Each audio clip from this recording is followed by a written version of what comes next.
lit up now. There you go. So this is a really, really special moment that we all came together in person.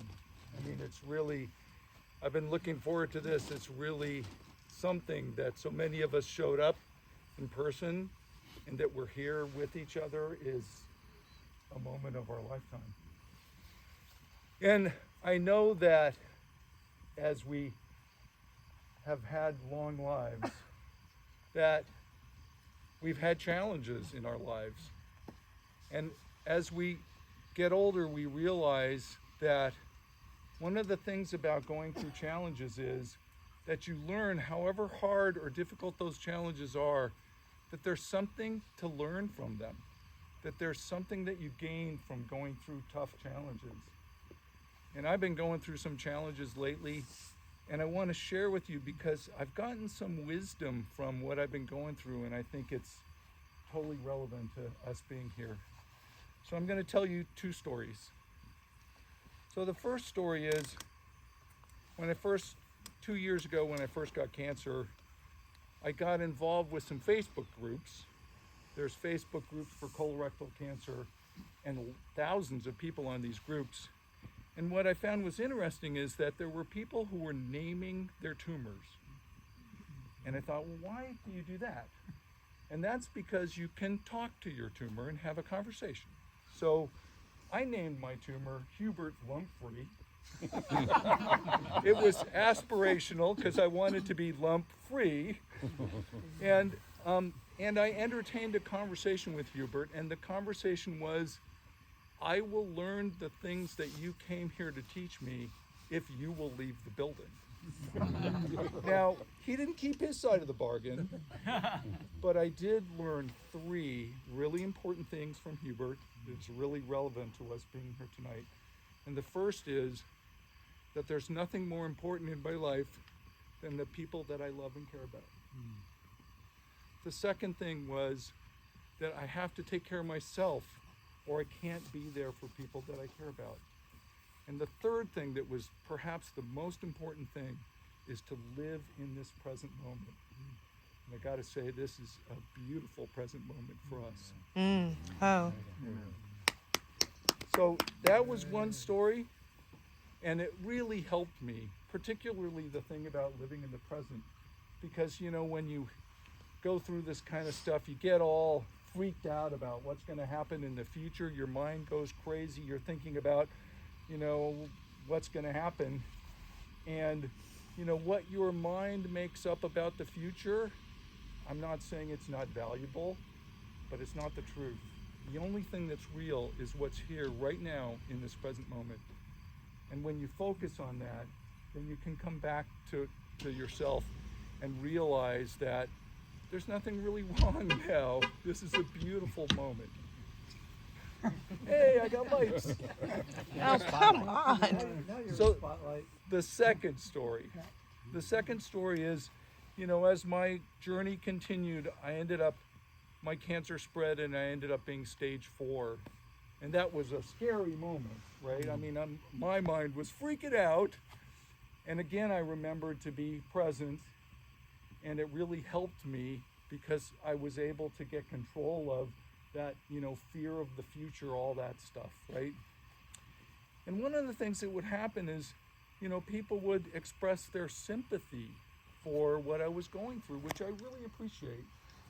And, you know, I've been on the other side of it expressing sympathy, and I get that, but there was something that didn't sound right to me. And there's a piece of the conversation about stage 4 cancer, which is, I'm sorry that you may not live as long as you expected to.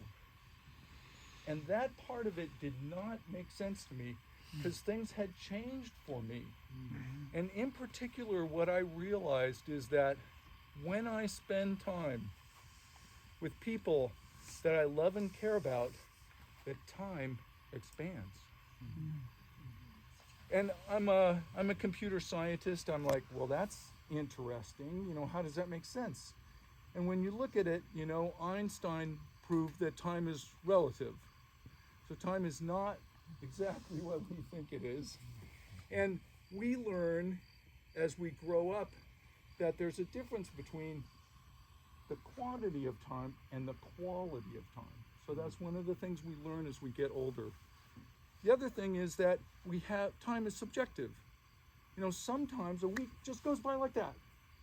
And then sometimes an hour takes forever, right? And I started to think about those things, and one of the things I realized is the nature of time is that we made up a system of understanding how time works by inventing that time is made up of hours and minutes and seconds, etc. That's something we as a species created so that we could communicate with one another and say, hey, I'll see you in an hour, right? But that's not necessarily the true nature of time. It's what we used on top of time to make it so that we could share about it and understand it.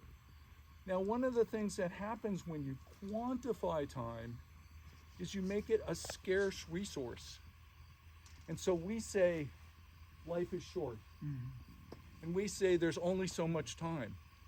But that's because we've created this framework on top of time that isn't necessarily the way that time works.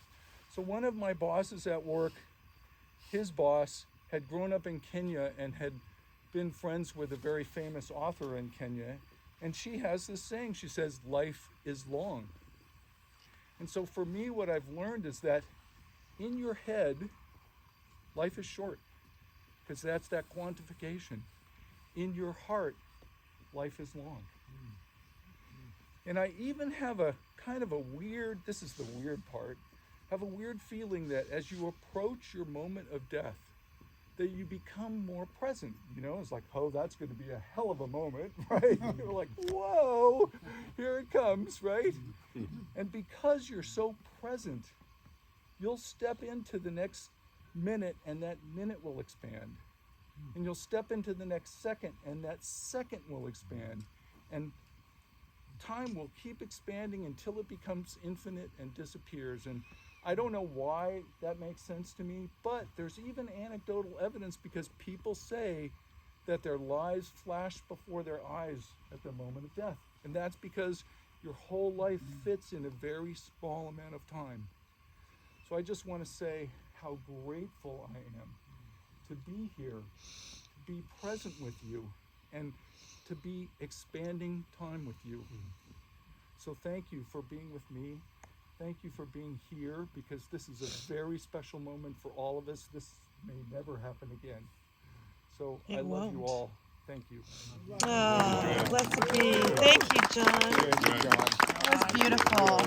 Just beautiful. What a bright light. Wow. Thank you. Tough act to follow. Talk about a master class.